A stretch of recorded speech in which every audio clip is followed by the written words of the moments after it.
Hello guys, magandang umaga sa inyong lahat. Nandito kami ngayon sa Calatagan, Batangas, sa Little Boracay. Ayan po ang family ko at nagbanding po kami. No, so ayan po at nandito po kami sa gitna ng laot. Ayan po, ang napakaganda po ng dagat kasi mababaw lang po siya. Hindi ka matatakot kapag may kasama kang bata. No, so may lifeguard din po siya and my life vest, no. So ang maganda po, ayan kasama ng family. Nagbanding po kami. Napakaganda po ng cottage kasi meron siyang taas at meron po siyang baba. No, so napakamura lang po niyan. Nasa 5 plus something po ang aming arkila. No, so dadalhin ka sa kung saan mo gusto, no. Kung gusto mo pumunta sa sandbar, hihilahin ka po ng bangka. At gusto mo pumunta sa malalim, hihilahin ka rin po doon, no. So gusto mo sa mababaw, hilahin ka rin doon. So kami po dahil may kasama kaming bata, hindi naman katangkaran, kaya kailangan namin sa mababaw lang, no. So yan po, nagbanding kami, ando kami sa second floor, napakahangin, napakasarap. So nakakatanggal ng stress, nakakatuwa, no? At syempre guys, hindi lamang banding ang pinunta namin sa Calatagan, kundi ang baby namin, ang first baby ng aking brother, no. So yan po, napaka-cute dahil yan po yung matagal na namin inaantay na baby for how many years, no.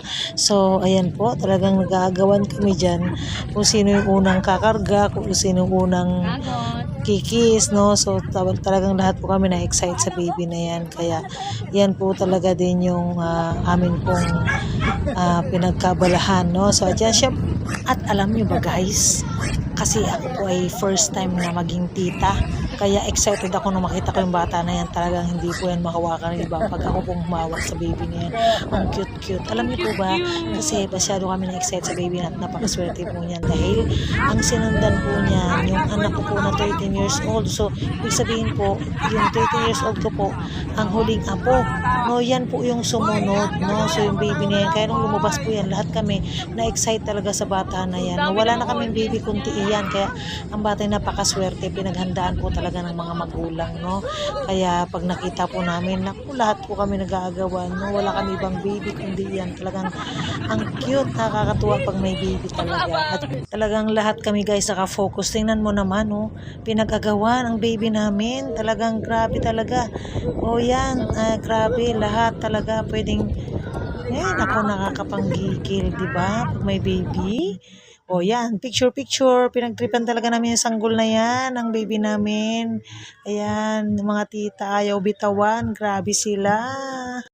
At syempre guys, isa sa mga celebrate namin yung amin pong bunso na nagtamo ng mga karangalan sa school. O karangalan, pero syempre celebrate natin kahit maliliit lang na karangalan, no. Yan po yung bunso namin na talagang porsigidong mag-aral. Kaya congratulations bunso. A few moments later. At ayun na nga guys, no, so nagpe-prepare na po kami kasi kailangan na namin umuwi, 5 PM na po yan, no. So kailangan namin pumunta sa Pampangat para maggayak na po ng aming pag-uwi sa Maynila, no. So hindi na naman masaya, watak-watak na naman, kaya ninanamnam namin mag-asawa yung ganda ng view. At syempre yung dog namin, kailangan namin isama, di ba? Nakasuot din siya, bongga. Ayan po, at nagagayak na po kami sa aming pag-uwi, no. At napakahangin, talagang sinulit namin yung hangin. Kahit mainit po ang panahon, hindi ramdam. 3 hours later. At yun na nga guys, kailangan na naming umuwi ng aming mga tahanan kasi hindi naman tayo pwedeng tumira sa dagat, no. So kailangan po nating umuwi dahil may mga obligasyon tayo sa bahay natin. Pero hindi ba nakakalungkot umalis sa dagat? Parang diyan ka palang mamimiss mo na kasi alam mo sa Maynila wala ka na makikitang ganyan, lalo pa po sa Taguig, no. So ayan po, at syempre yan, ninanamnam ko po yung view, nakakasarap matulog, nakakatanggal ng stress, no. So alam niyo po ba na diyan po madalas kaming mag-outing, hindi siya nakakasawa, no. At talagang binabalik-balikan namin. So yun lang po guys, no. So amping kanunay, parang Bisaya, no. So yan po, at namimiss po agad namin ang aming baby kasi syempre sa Cavite sila nakatira, kami naman po ay sa Taguig. So syempre ganun talaga ang buhay. Bye bye.